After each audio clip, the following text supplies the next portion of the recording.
vous pouvez. Alors si je me trompe pas, je positionne ça ici. 16h05.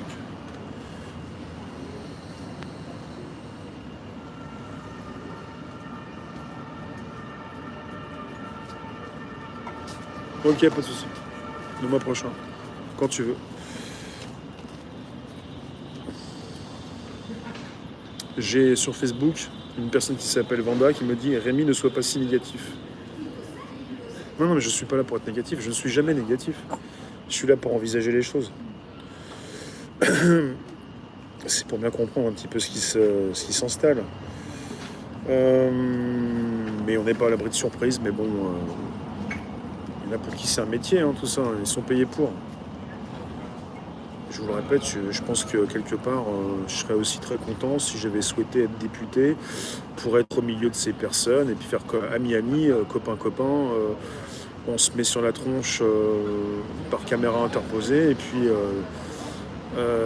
dans cet espace qui est le leur, ils peuvent tous se retrouver pour communiquer ensemble, quoi. Pas forcément devant les caméras, c'est sûr, c'est pas forcément du plus bel effet, mais devant les caméras, on s'en met une tartine, et puis en dehors des caméras, on discute, quoi. C'est un peu comme ça. Vous avez le président qui s'est entretenu avec les différents chefs de parti, là.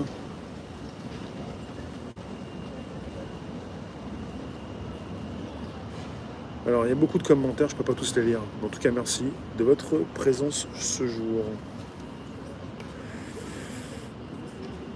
Ouais, réaliste. Négatif, non.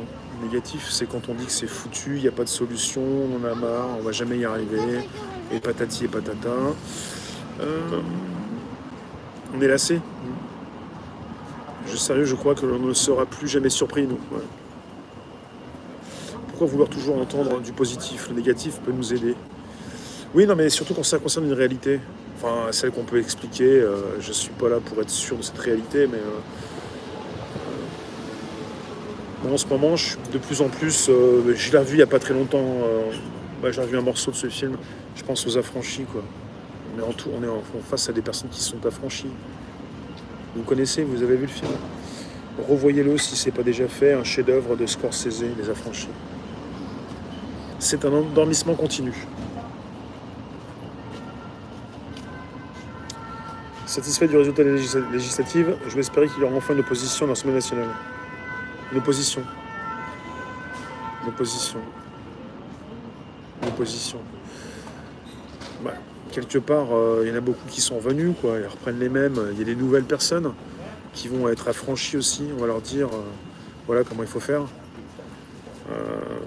Est-ce qu'on va réellement avoir une opposition? Ce serait bien, ça. Le côté, mais m'en voulez pas, c'est pas contre vous, hein, c'est humain. C'est le côté, j'ai pas les noms, hein, je vous connais pas, c'est pas les noms. Ce qui nous fait espérer du meilleur, c'est le côté qu'on a en chacun de nous, le côté neuneux, quoi. C'est le côté neuneux qui vous dit, on va avoir une vraie opposition, on va pouvoir arrêter avec les obligations, on n'aura pas à être confiné et tout ça, vous voyez. Et vous attendez justement une fin des obligations ou une nouvelle obligation pour faire quelque chose.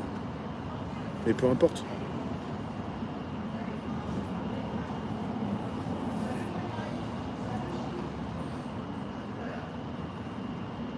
Ouais, Les Affranchis, film culte. Dans les commentaires passent plus loin. 53-54% d'abstention. Ça me paraît tout à fait significatif de l'incrédibilité, de l'incapacité des politiques. Phénomène de rejet. Ouais, c'est le grand ras-le-bol français. Et comme c'est un grand ras-le-bol français, les Français montrent avec ces chiffres qui me semblent réalistes, puisque quelque part il est affiché, mais bon, du côté officiel, mais on est peut-être parti avec plus. Hein.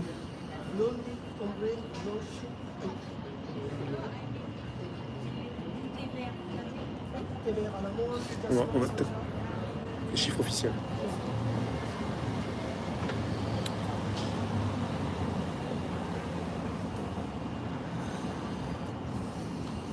Alors Alors j'ai un commentaire là de Corinne, pour moi rien ne va changer, j'en suis sûr, j'espère me tromper. J'attends de voir. Je vous dis pas.